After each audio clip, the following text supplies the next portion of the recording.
Alors, je reviens vers vous, Colas. Pour Porsche, alors j'ai lu à travers une étude de Bain & Company que finalement l'industrie du luxe était d'abord portée par les voitures de luxe, avec une croissance de 10%. L'industrie du luxe en 2014, ça fait une croissance de 7%. Et ce qui a vraiment tiré, c'est les voitures de luxe. Et en deuxième position, l'hôtellerie de luxe. Donc, bravo. Je vous l'enverrai l'étude si vous voulez. Et alors, effectivement, ma question, c'est comment est-ce que vous tirez votre épingle du jeu pour justement installer cette expérience client. Alors, c'est peut-être un peu plus facile quand on s'appelle Porsche, mais pour autant, vous avez cette problématique de concilier expérience client, mais aussi business. Oui, bien entendu. Si on parle d'expérience client, on parle d'une problématique qui concerne toute l'entreprise. Le marketing, justement, quand on parle de lead management, quand on met en place des systèmes CRM, c'est plus le marketing cloisonné à un département qui travaille dans son coin avec ses services. On commence à parler avec tous les vendeurs, on commence à mettre en place des process. Donc c'est vraiment le lien entre une stratégie qui peut être assez globale pour l'entreprise et vraiment de l'opérationnel de tous les jours. Votre client, Porsche, lorsqu'il a un véhicule et qui se présente dans un centre Porsche ou sur un événement, la moindre des choses, c'est qu'il soit reconnu. C'est que lorsqu'on envoie des invitations pour un événement, il soit invité et qu'il ne soit pas oublié parce qu'il n'est pas dans la base de données. Déjà, ça, c'est un basique. Donc, ça prend énormément de temps. Et lorsqu'on parle d'expérience client, j'ai envie de dire, c'est encore plus diffus au sein de l'entreprise. On parle du point de contact. On vous l'a dit, un client aujourd'hui, il va aller sur beaucoup, sa porte d'entrée, ça va être de plus en plus Internet, quel que soit le device. On doit ensuite pouvoir l'accompagner tout au long de sa vie de client, avec une fidélisation optimale, on va pouvoir lui proposer des produits différents, mais il ne doit pas y avoir de cassure. Et aujourd'hui, c'est ce qui est vraiment extrêmement compliqué, c'est de pouvoir mettre en place ces process pour qu'un client qui a une offre sur Internet retrouve effectivement dans la vraie vie cette expérience un peu particulière qu'on peut lui proposer. Alors nous, on a un métier un peu particulier, c'est qu'on parle de voitures de luxe, mais ce sont surtout des voitures de sport. On a cette expertise particulière de proposer des voitures de sport. On a la chance d'avoir effectivement des segments qui sont en croissance pour certains, d'autres ont plutôt des difficultés. Vraiment, la voiture de sport classique, la 911 en particulier, sur un segment qui connaît des difficultés, par exemple en France. Mais on a pu développer en fait le modèle de la voiture de sport sur différents segments, à multiplier un petit peu l'offre, ce qui nous permet d'avoir une croissance qui était de 16% l'année dernière, qui est encore importante cette année, donc à 2 chiffres, parce qu'on a la chance d'avoir des segments qui sont de plus en plus matures et une clientèle qui, par exemple, est chez BMW, Audi ou Mercedes, à un moment donné, va vouloir passer à une étape supérieure, et c'est ce qu'on va lui proposer. Il faut que l'expérience soit au niveau de ses attentes. Et généralement, son expérience au sein de ces marques est déjà de grande qualité, ce sont des très beaux produits, ce sont des entreprises qui arrivent à faire vivre une expérience de qualité. Il faut qu'on puisse leur proposer quelque chose de différent. Quelque chose autour de leur passion, autour de leur intérêt pour la voiture de sport.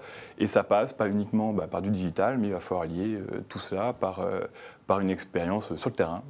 Donc on inaugure au mois de juillet, donc c'est vraiment d'actualité, un centre d'expérience client au Mans. Donc Le Mans, c'est un petit peu le cœur des légendes pour Porsche. C'est l'endroit où Porsche a créé, a fondé son image avec le temps, l'image vraiment de compétiteur hors pair. Et on invite donc désormais tous nos clients à venir passer une demi-journée dans ce centre d'expérience client pour découvrir leurs produits, pour avoir vraiment une découverte de l'univers de marque. Et ça fait partie de cette expérience particulière qu'on doit pouvoir proposer. Mais clairement, voilà, il ne faut pas perdre du tout le client entre son premier contact avec la marque, avec son premier contact en centre Porsche, jusqu'au moment où il découvre son véhicule au Mans.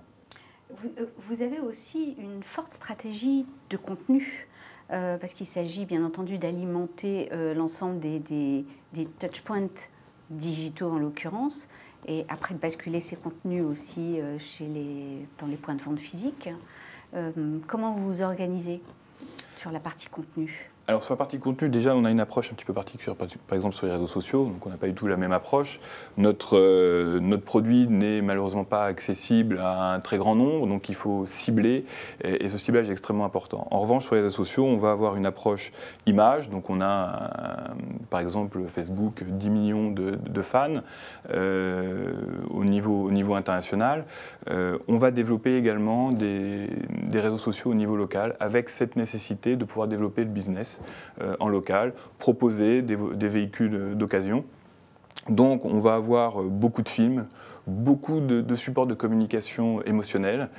C'est vrai que l'avantage d'Internet, c'est que ça regroupe tous les supports de communication qu'on peut retrouver par ailleurs. On peut passer du message, on peut mettre des films, on a beaucoup moins de contraintes que sur les autres supports de communication.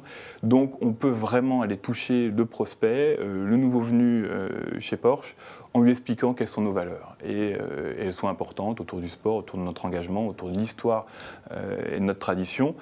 Et derrière, de le requalifier et de reprendre un contact avec lui pour bien s'assurer effectivement que c'est un lead intéressant pour nous et de réinvestir sur lui. Faire face aussi aux curieux qui sont intéressés mais qui n'ont peut-être pas le budget ou ils n'iront pas plus loin en tout cas. Mais ils sont importants pour nous. Oui. C'est important de communiquer, d'avoir une communication spécifique auprès du grand public, parce que ça a un impact vraiment sur la perception de l'image, et c'est important également pour nos clients, dans l'acceptabilité de la marque, mais il faut également avoir des canaux bien sécurisés, entre guillemets, pour amener nos clients qui ont un premier contact sur Internet, et dont l'objectif final pour nous va être de le mettre dans un véhicule, et de lui proposer un essai. Et là, le coût contact s'envole. Donc c'est une offre, si on la faisait à un grand nombre, nous aurions la chance d'avoir énormément de participants. En revanche, on perdrait un petit peu peut-être notre temps d'un point de vue économique. Donc il faut bien s'assurer que les personnes que nous mettons dans nos véhicules sont les bonnes personnes et que derrière, elles soient effectivement suivies, qu'on réponde à leurs attentes pour qu'elles puissent finaliser, généralement ce qui est un rêve, hein, rouler en Porsche, ça ne se fait pas du jour au lendemain, c'est quelque chose qui se chemine dans le temps, donc il faut les accompagner. Et vous avez aussi choisi d'utiliser des leviers à travers des microsites. Là, on est dans une problématique plus d'acquisition. Qu'est-ce que vous proposez dans ces microsites ? Alors, vous avez généralement, donc on a déjà un site internet qui a énormément de vues, qui est très attractif. Donc les gens vont déjà, on va parler le prospect va déjà s'informer sur le modèle. Dans sa position d'achat, un prospect va généralement considérer 3-4 produits. Lorsqu'il va aller sur internet, il va faire déjà un petit peu son benchmark, et on va avoir nous des microsites qui sont construit selon l'idée que chaque modèle dans la gamme offre vraiment une expérience particulière. Si on prend une 911, il n'existe pas une seule 911, il en existe plusieurs déclinaisons, que ce soit la 911 classique jusqu'à une 911 qui va être très sportive, vraiment développée pour aller rouler sur circuit, mais également sur la route.